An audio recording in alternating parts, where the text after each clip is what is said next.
राष्ट्रवादीचे युवा नेते आपल्या सोबत आहेत। जालन्यात घडलेल्या लाठीमारच्या घटनेसंदर्भात जळगावात जे आंदोलन सुरू आहे त्या आंदोलनाला त्यांनी भेट दिलेली आहे। नेमकं त्यांचं म्हणणं काय आपण जाणून घेऊया। दादा, जालन्यात जी घटना घडली निषेधार्ह घटना आहे, संपूर्ण राज्य पेटलेलं आहे। आज तुम्ही जळगावात रास्ता रोको आंदोलनात उतरले आहात, काय प्रतिक्रिया आहे? मी इथं कुठेही एखाद्या पक्षाचा पदाधिकारी नाही तर आमदार म्हणून आलेलो नाही, एक नागरिक म्हणून आलेलो आहे। इथं अनेक विविध संघटनेचे सामाजिक कार्यकर्ते पदाधिकारी उपस्थित आहेत, पक्षविरहित आहेत। या सगळ्यांचं एकच मत आहे की जी गोष्ट शांततेत होऊ शकली असती ती शांततेत न होऊन देता तुम्ही डायरेक्ट लाठीचार्ज करता, महिलांवर करता, रक्त काढता, तिथं छर्याचा वापर केला गेला, म्हणजे लोखंडी छरे वापरले गेले, गॅस वापरला गेला।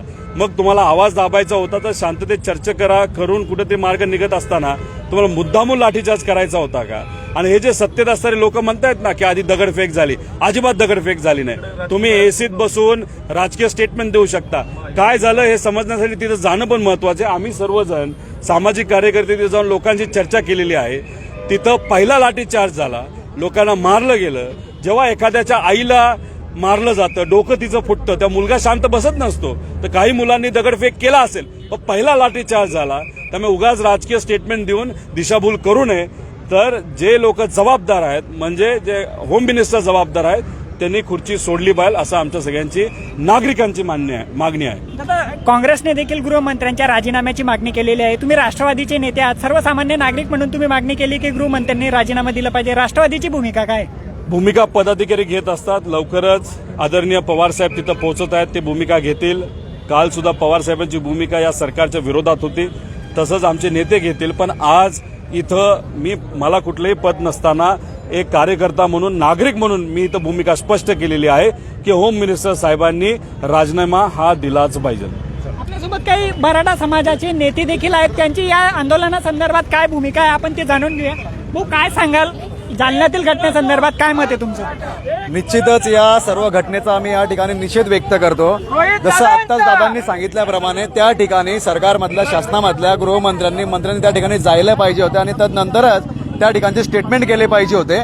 परंतु ती जी घटना त्या ठिकाणी घडलेली आहे ती निषेधार्ह आहे आणि त्या संदर्भात आम्ही आज या ठिकाणी सर्व समाज बांधव जमून त्याचा या ठिकाणी आज निषेध व्यक्त करतोय। दादा, तुम्ही काय सांगाल या आंदोलनासंदर्भात? जालन्याची घटना घडलेली आहे त्या संदर्भात काय? जालन्याची घटना निव्वळ सरकार आपल्या दारी, याच्यासाठी वातावरण स्वच्छ करणे, याच्यासाठी त्यांनी पोलिसांनी खिंडीत गाठून आणि लोकांच्या पाठीमागे जाऊन त्यांच्यावर हल्ला केलेला आहे। ही भ्याड घटना आहे आणि सरकारला याच्यासाठी सरकारच्या दारी लोक जात नाही आणि सरकार दारी येऊन जर लोक येत नाहीये तर सरकारने समजून घ्यायला पाहिजे। गृहमंत्र्यांच्या राजीनाम्याची मागणी केली जाते, गृहमंत्र्यांनी राजीनामा दिलाच पाहिजे, कारण 20 आंदोलकांवर असा प्रकारे 700 पोलिसांनी भ्याड हल्ला केला, तर याच्यासाठी गृहमंत्र्यांनी राजीनामा द्यायलाच पाहिजे। या संदर्भातील अजूनही आंदोलकांच्या प्रतिक्रिया आपण जाणून घेणार आहोत।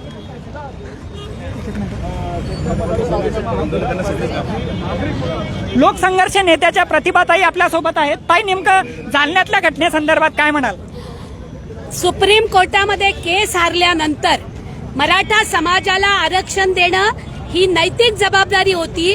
युतीच्या काळामध्ये घोषणा दिल्या, महाविकास आघाडीचं सरकार असताना म्हटलं की आमचं सरकार असतं तर आरक्षण देऊ, आणि त्यामुळे आता आपण आरक्षण देऊ शकत नाही हे लक्षात आल्यानंतर जेव्हा मनोज भाऊंनी जालन्यातनं पहिल्यांदा आंदोलनाची घोषणा केली होती तेव्हा 3 महिन्याकरता त्यांनी समिती स्थापन केली होती, त्या समितीने निर्णय दिलेला नाहीये। आणि असं असताना सुद्धा ते आंदोलक जेव्हा उपोषणाला बसले तेव्हा 7 तारखेला शासन तुमच्या दारी याच्यासाठी एकनाथ शिंदे, देवेंद्र फडणवीस आणि अजित पवार हे जालन्याला जाणार आहेत आणि त्यावेळेस तमाशा नको म्हणून त्यांनी जाणीवपूर्वक 1 तारखेला मराठा सेवा संघाच्या वर्धापन दिन निवडून मराठ्यांमध्ये संतापाची लाट यावी आणि इथे दंगली घडाव्यात, या अर्थानं हे केलेलं कृत्य आहे, याचा आम्ही निषेध करतो आणि अनाजी पंत, गृहमंत्री देवेंद्र फडणवीसांनी राजीनामा द्यावा ही मागणी करतो। बघू शकतो जालन्याच्या घटनेनंतर मराठा समाज बांधवांच्या ज्या संतप्त भावना आहेत, गृहमंत्र्यांनी राजीनामा देण्याची देखील मागणी त्यांनी केलेली आहे। जळगावहून प्रशांत बदाने, लोकमत।